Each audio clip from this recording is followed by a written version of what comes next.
Scott O'Neill, thank you very much for being with us today. It's so good to be here. I love leaders, incredible platform, chance to be with the world leaders of sports and entertainment around the world. New York, London, China, anywhere leaders around the world are in sports, that's where I'd like to be. Very good. Hyped up and ready to go today. Scott, you know as well as I do that the main thing is to keep the main thing the main thing. But what is your main thing? When it comes to work, very simply, I want to create the greatest place to work in the history of workplaces. I've got some follow-up questions, if I may, on that point. Let's do it. What are your objectives with that? Well, I think that to create an incredible business, it always starts with talent and culture. And to be able to attract, retain, and develop talent, the culture better lead the way. So that's where I spend a lot of my time, talent and culture.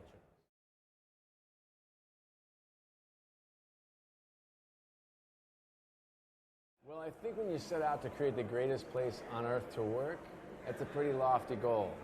I can tell you that I put the talent that we've been able to assemble up against any company in the world. I get to work around amazing people, and I think that starts with the leadership. I work for Josh Harris and David Blitzer, two of the great deal makers of all time, great executives, and kind of empower us to create that environment and provide the resources, which is, I think, more than half the battle. And then to be able to attract the type of talent we have, a Hugh Weber, a Laura Price, a Donna Daniels, a Chris Heck, that type of talent is very hard to attract. And then, I think it's become kind of a cultural phenomenon in and of itself, and that when you come to work here, you understand what it takes and what makes this place great. But it is a daily grind, and so I don't think we ever hit that magic celebration day. Who do you have to work with, and how do you have to work with them to get that done, to make it the most amazing place in the world to work? Well, it's often said that culture doesn't start at the top, and so every day when you start, when you come into the office, whether you're an assistant or a newly minted sales rep or a vice president of sales, you have to make that decision that today I'm going to make a difference. I'm going to make this place a little bit better. There's a piece of paper on the ground, as we like to say. Pick it up. We like to assume positive intent. So when we're having conversations, we come in palms up, ready to learn. It's much a learning culture. We spend a lot of time on onboarding. What does it look like when your first 3 weeks when you come to work at Harris Blitzer Sports Entertainment? What do those first 3 weeks look like? Are they scripted? Are you prepared? Are you comfortable? Is your family comfortable and prepared?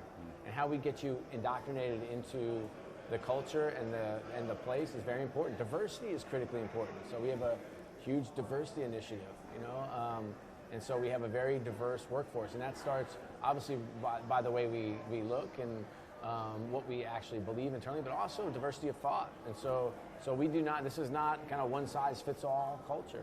We believe in service.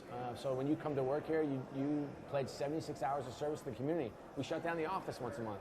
And are you willing to give up some of your life and go help where we live, in our neighborhoods, where we live, work, and play? And so all these kind of things are kind of a culmination of things we focus on, but it always starts with the two cores, talent and culture. Scott, you talk a lot in the first person plural because you're a great leader. You talk in terms of we, not I, but I want you to talk in the first person singular now. What do you personally do day to day to make a difference? Sure. The word I makes me a little uncomfortable because you can refer to yourself in the third person if you want. Right, that'd be even worse, I guess. But I think that it takes a village, and so even the things that I may have to accomplish along my daily life, I'll have 3 or 4 people kind of helping to achieve that. So I kind of stand on the shoulder of giants, if you will. But for me, where I should spend my time, I like to allocate my time a third on kind of new business, like how are we growing HBSE, a third on kind of our existing business, our existing clients, are things going well, and a third on talent and culture. And if I can keep my focus on the people and the talent and this place, I think it'll make a meaningful difference. But at this point in my career, a lot of my time is spent on kind of the overarching strategy. Although some of my executives will tell you I have my hands a little bit deeper than that. But that's where I like to spend my time. Over the course of this process, and you talk a lot about processes of the 76s, you've got to trust it. I wonder if there's a Chinese phrase for that, but we'll get to that later. 加油, tiqi liu ren. Oh, yes, it means trust the process. Right, okay. I'm picking up a little Mandarin here and there. Some Cantonese. That actually sounded Cantonese to me. It's a little Cantonese. Over the course of this internal process to create the greatest working culture, the greatest place to work, what do you believe that you've learnt? Oh, good question. Boy, I've learned that sometimes an interview does not reveal the actual, and some to the positive and some to the negative. I've learned that when people are referring people they know, the good news about that is it's more likely that the person better reflects what your expectations are, but it also the negative side of that is it's less likely to be a diverse candidate, because we oftentimes recommend people that look like us and sound like us and come from where we come from. I've learned that it is a daily grind and a process and a commitment, and it doesn't start or stop anywhere. It's kind of it has to be a village deciding to make it that way. And I've also learned that you can't move on quickly enough when things go south. We all make mistakes in hiring. And I say to people when they happen to be moving on to exploring other opportunities, I always say, look, you were smart when we hired you. You were incredible when we hired you. Your background's incredible.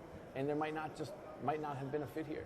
I guess I've learned that you need to treat people like people all the time, and that there is no means to an end when it comes to people and relationships and work.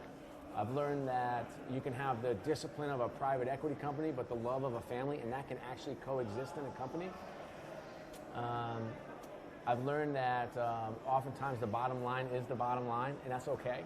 Mm-hmm. And I've learned that people want to be challenged, they want accountability, they want discipline, and great cultures start with the hard stuff, not the soft stuff.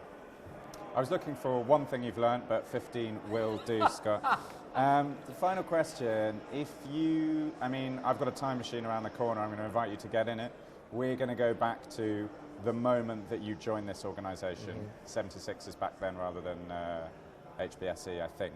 Yeah. Join the organization. What one thing would you do differently when it comes to creating this fantastic place to work? I would have been more authoritarian and less democratic. I tend to defer to my people. I tend to hire great people, let them do their jobs, and hopefully block and tackle. But in the heart of an environment of heavy change, that's when you've got to be a little more authoritarian, which I could have been early on. Perfect. Scott O'Neill, thank you very much indeed. I love leaders.